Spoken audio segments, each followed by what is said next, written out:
I know why we never returned to the moon. My grandfather was a combat pilot. Even though he always felt distant, I liked him. When I grew older, I realized that he was always aware and always looking for any signs of danger. Shell shock, PTSD, and has many names. My mother told me that he didn't used to be like that he changed when he came back from Vietnam. My grandpa's profession was likely the reason why I was obsessed with space, astronauts, planes, and pilots. We used to talk about it when we were together. He was a really skilled and high-ranking officer in the Army, and he knew some people, even a couple of really well-known astronauts. When I once asked him if he met anyone that went to the moon, he simply replied, "Don't ever talk to me about the moon, boy. It's a dark and evil place." He died back in 2004 from natural causes. About 2 months ago, we decided to renovate my grandparents' old house. While clearing out the attic, I found an old metallic box. In the box, there was a number of things which I assumed belonged to my grandfather. There was a military medal, a stack of papers, and an old picture of my grandfather with 2 other men I didn't recognize.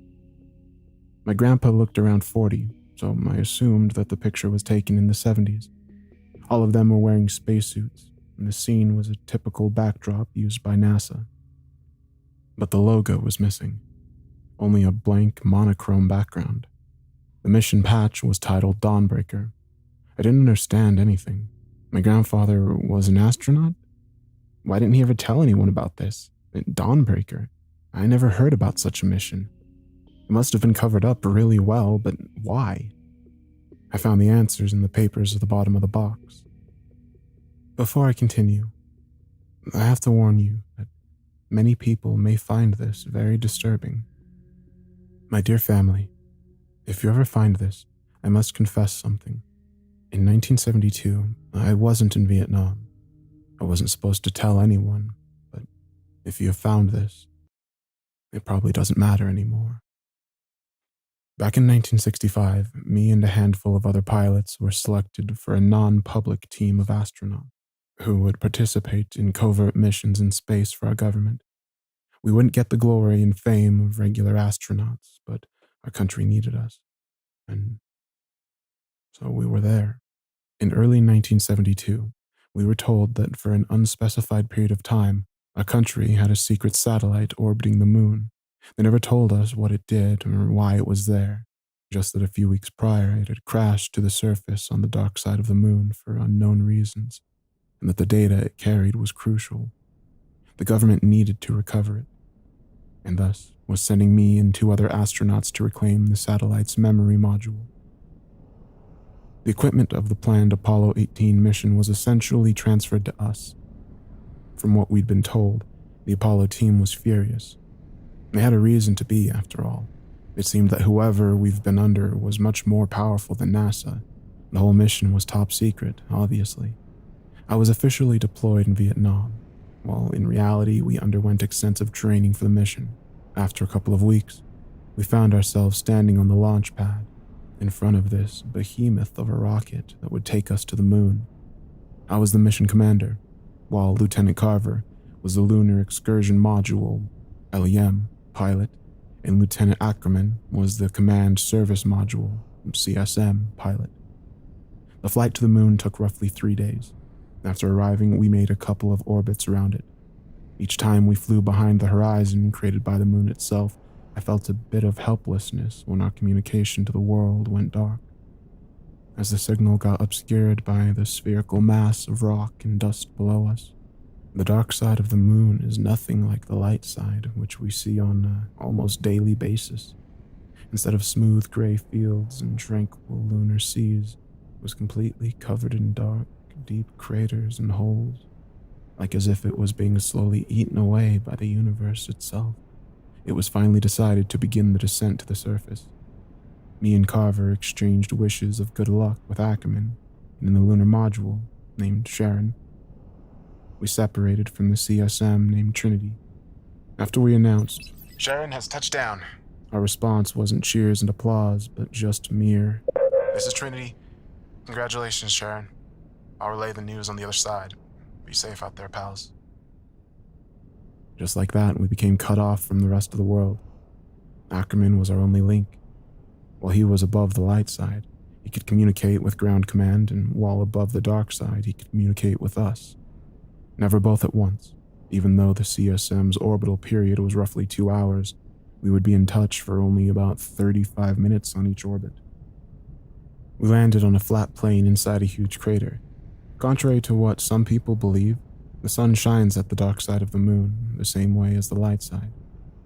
The amount of light depends on the lunar phase. It was still shining daylight in the place where we landed, but we knew that it would go dark in a few days. I felt excited and curious about what awaits us in this alien world. We waited for about an hour and a half to get the command's reply from Ackerman, and spent the time preparing our suits. "Command sent their congratulations. You're to proceed with the recovery." Everything was dead silent as I stepped onto the surface of the moon. I tried to think of something excessively inspiring to say, but that those times were already over. With Carver, we assembled the rover, and after planting our flag next to our spacecraft, we drove off. As we drove across the surface, I saw what I thought was a flash, like a glare reflected by something metallic in the far distance.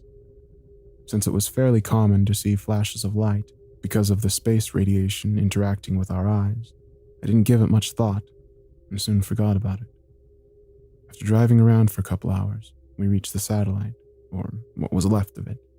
We immediately noticed that something wasn't right. There were dozens of footprints around the probe, leading to a set of 2 tracks dragging out into the distance. "What the hell is this?" asked Carver in disbelief.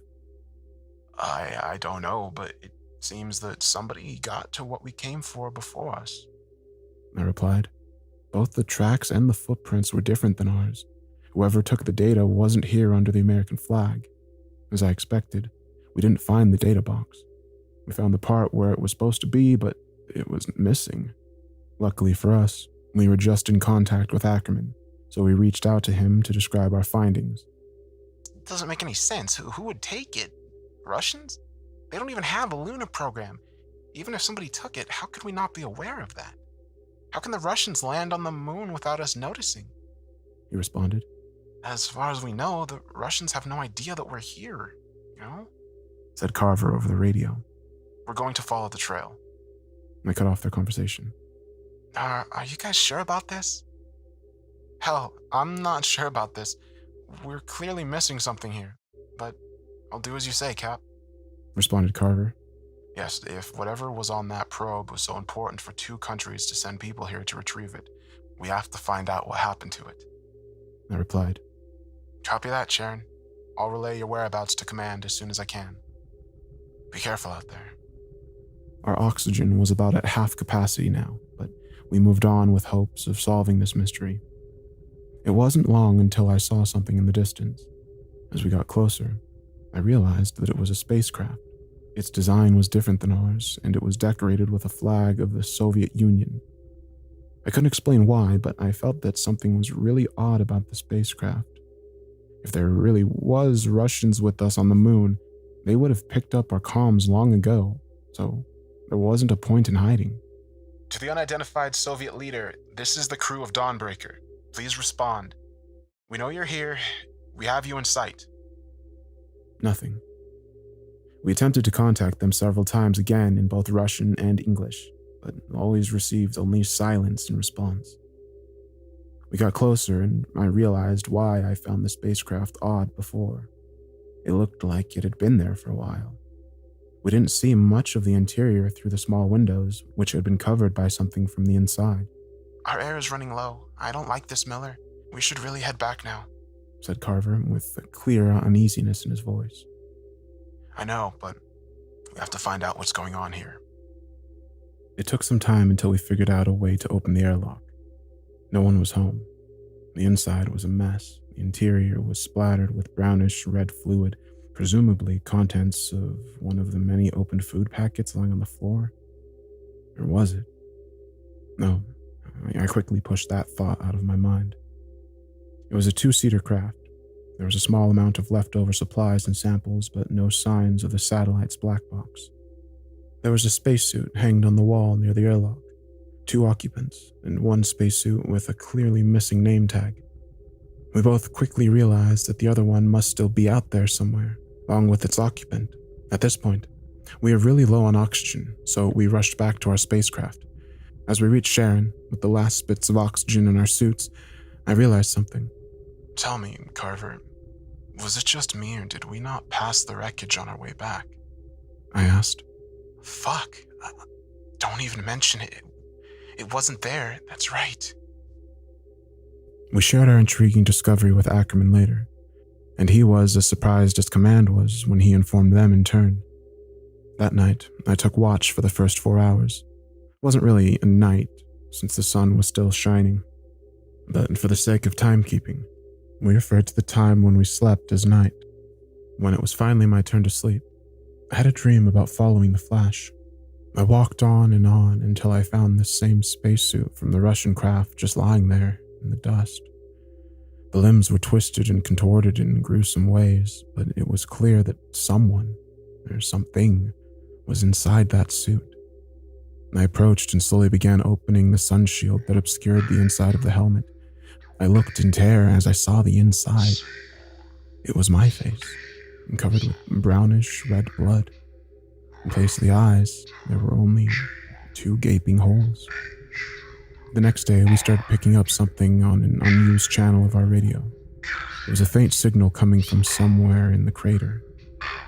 We tried to patch it to the speakers, but it didn't make any sense. It was just a repeating sound resembling a person vocalizing the sound of a single letter or vowel that stretched to about 3 seconds, followed by equally long pauses. It was very distorted, and it clearly wasn't a loop, since each sound was just slightly different than the previous one. We ate, and once again prepared for moonwalk. It was darker than the other day. The sun was still shining, but it was steadily creeping its way under the horizon. We followed the source of the signal for about an hour when we found something lying in the dust in front of us. I tensed as I looked closer and found out what it was. It was a spacesuit, the same one in the Russian lander.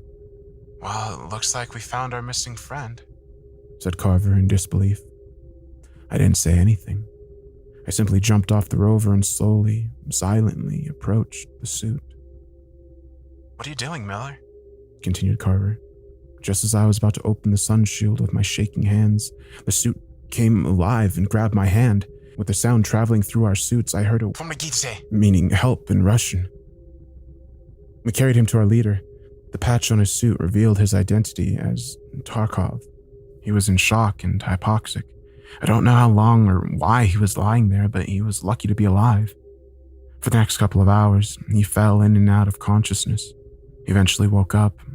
Our Russian was bad, but luckily, he spoke English enough for us to understand each other. He didn't remember why he was there, what had happened to him or his crew, or what his mission was. When I looked out to the window, I realized that our flag was gone. There were no footprints. It looked as if it had simply vanished. At this point, each one of us was really concerned. We asked to terminate the mission. The command refused, explaining that the recovery of the satellite's data was of paramount importance. We decided to continue our search tomorrow and went to sleep. I again had the same nightmare as the day before. I woke up terrified and drenched in sweat. I saw Tarkov standing by the window and looking out. He then walked over to Carver and just stood there, looking at him while he slept for about a minute or two.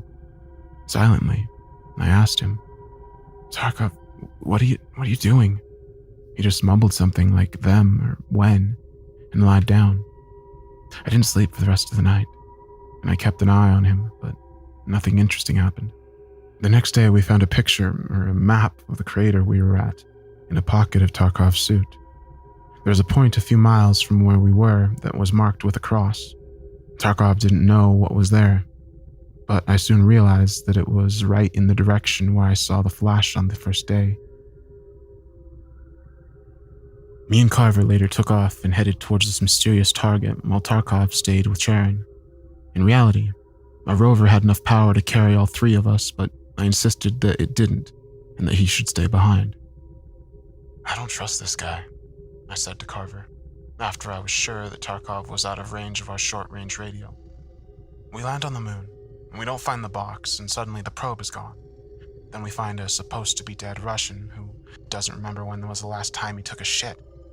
And now we're heading towards an inconspicuous place that was marked on his map but he knows nothing about. You bet I don't trust him. Hell, I don't trust a single step I take in that direction, he replied. What are we going to do about him? He asked later. I don't know yet, but we can't take him with us. Neither the LEM or CSM is built for an extra passenger. You know that, I responded. I'm afraid he knows that too, replied Carver. The sun was setting. After driving for a while, we reached something. We reached something that puzzles me to this day. Right there, right in front of us, was something I can only describe as a three-sided pyramid. It was about 10 feet tall, and its surface was completely smooth and black as night. What in the world is this? Asked Carver, with a shiver in his voice. We walked around it and took pictures.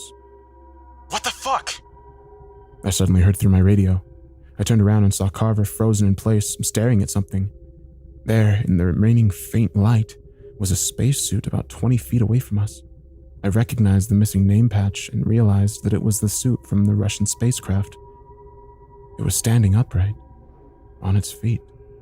The sunshield was open to reveal a sight that terrifies me to this day. It was empty. The suit was empty, but it was standing upright. I came back to my senses after I heard a crackling noise coming from my radio. You don't belong here. It spoke in a low, deep, distorted voice. Then out of nowhere, I was blinded by an intense flash of light. But when I recovered, the thing was gone. Carver, are you all right? I asked. He was silent at first and then replied, Man, fuck NASA, fuck the army, fuck the satellite, fuck this whole mission. I want to get out of here now. Without any debate, we ran to the rover and drove off back to Sharon. When we came back, the sun had already fallen below the horizon and it was completely pitch black. The airlock was open and Tarkov was standing in front of the module in his suit. Damn it. In the rush, we completely forgot about him. I approached him and started. Listen, Tarkov, there's something you... I stopped when I noticed he was holding something behind his back, but it was too late. He swung and struck me with a sharpened rod. I hit my head on the inside of the helmet and dazed fell to the ground. When the ringing in my ears stopped, I saw him and Carver fighting in the dust. I stood up and threw myself into Tarkov, propelling us both a dozen feet away. Before I was able to stand up again, he was already on top of me. We struggled, and just as he got grip on the lever that was used to release my helmet, I struck his head with a sharp rock. His visor cracked, and while his air was slowly escaping his suit, I picked myself up and grabbed the rod. It was already stained with blood. He lunged at me, but I stabbed him in the chest, then he fell on top of me. And when our helmets touched, he spoke as the last of his air was pulled out of his lungs. He is not your friend. Follow the voice. I picked myself up and walked over to Carver. I saw that his suit was punctured on the thigh, and brownish red blood was being sucked out into the airless vacuum all around us. When I brought him inside to Sharon, I realized that our first aid kit was gone. He was bleeding a lot and I managed to slow it down, but I had to treat him properly. I was afraid that if we took off, he would bleed out in zero gravity even faster. There was a med kit in the Russian thing, wasn't it? He said. Yeah, I replied. Miller, you have to go and get it. Fuck, it's not that far from here, is it? Said Carver. No, it's not. Are you sure you can hold on until I get back? I asked. Yeah, just go. So I went. Don't die on me, Carver. That's an order, I said before leaving. As I said, it didn't take long until I reached the Russian lander, but it felt like ages. Throughout the whole journey, I waited for something to jump out of the darkness around me. I wasn't surprised when I saw that the suit that was previously hanged on the wall was now missing, but still, I felt a shiver run down my spine. I took their medkit and headed back as soon as I could, but I couldn't stop thinking about Tarkov's last words. He is not your friend, I kept repeating inside my head. I then switched the channel on my radio to the one where we heard the incomprehensible noise. It was still on. I realized that it was stronger in one particular direction. Follow the voice, I said to myself. Was this the voice Tarkov meant? Who's not my friend? Tarkov? Carver? The mission commander back at Earth? I had to find out. I drove off in the direction of the signal. After driving for at least 15 minutes, I reached a small crater about 30 feet in diameter. With my headlight on, I immediately saw that something was inside, but I couldn't recognize it yet. I stepped over the edge and walked into the crater and switched my light on to full intensity. I stood there, paralyzed with raw terror for what felt like hours. There was a rectangular block of the same material as the pyramid in the center of the crater. A body was lying on top of it. Its limbs were contorted in the most twisted and gruesome way possible. His eyes were missing, and in their place there were only 2 gaping holes. It was Carver. There was a small box stuffed inside his mouth. It was the black box from the satellite. I took the box and ran out of there as fast as I could. Carver was dead. If Carver was dead, then who was the Carver I left in the Sharon? He is not your friend, Was the only thing I had in my mind the rest of the way back. When I returned, Tarkov's body was gone, but Carver was still there, lying, bleeding. But it wasn't Carver. What was that thing? Thank God you're back, Miller, said Carver. Not Carver. Carver was dead. Mutilated. Dead. Miller, are you alright? Continued Not Carver. Yeah, I've got the kit, I replied. He couldn't know that I know. It couldn't know. I treated its wound, and the bleeding finally stopped. I strapped it in, then strapped myself in. I didn't tell him, that I found the black box. I didn't tell it that I found him. With the engine roaring below us, Sharon split in half, and the crew compartment pushed us up into the void while the legs stayed planted on the lunar dust eternally. Now, I already wrote on several occasions that I felt minutes pass as if they were hours. The ascent and rendezvous took only a bit more than a dozen of minutes, but those minutes felt like decades. I wanted to scream so loud that my lungs would break, and I wanted to vomit, but I couldn't because it would find out. I wanted to black out, but I couldn't. I had to save Ackerman.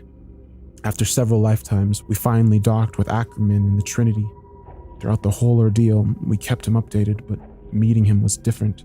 He was scared, but I was scared even more. He didn't know that Carver was not Carver. I did know.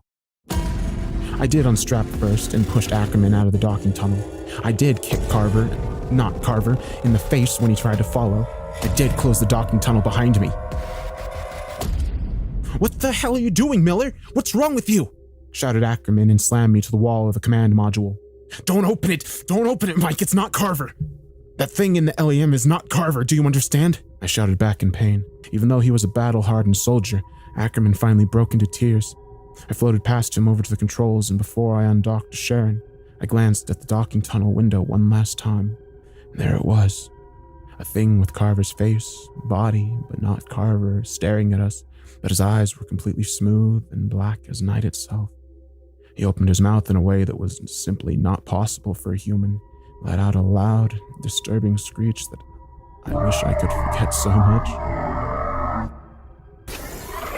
In a heartbeat, it turned to dead silence as the Sharon detached from the CSM and drifted into the void. Me and Ackerman didn't say a single word throughout the 3-day journey back to Earth. We were placed in quarantine for months after we came back home. Nobody ever explained to us what happened on that mission. I never learned what was on the black box. So honestly, I didn't want to know after everything I experienced. But whatever was there was apparently enough to cancel all other missions to the moon and beyond. They eventually released us and made it very clear that we were never supposed to talk about it. I never saw Ackerman from that day on. The only time I talked about him was when a pair of men in suits came to my house one day a couple of years after the mission. "Captain Miller, have you been in touch with Lieutenant Ackerman lately?" one of them asked after we exchanged our greetings. "No, I never spoke or heard from him since the mission. Did something happen?" I replied. I'm sorry to tell you, but Lieutenant Ackerman was found dead in a nearby forest yesterday. I had to sit down. I didn't know him that well, but we spent a considerable amount of time together in training. We lived through hell itself together, so it was more than enough for me to consider him a friend. Poor Mike. How did he die? I asked. We don't know yet, but he had multiple fractures on all of his limbs. His eyes were gouged out. I can't brush off the need to find out more about what happened to my grandfather and his colleagues. I hope that one day, soon, if possible, I'll be able to find out more about his Dawnbreaker mission.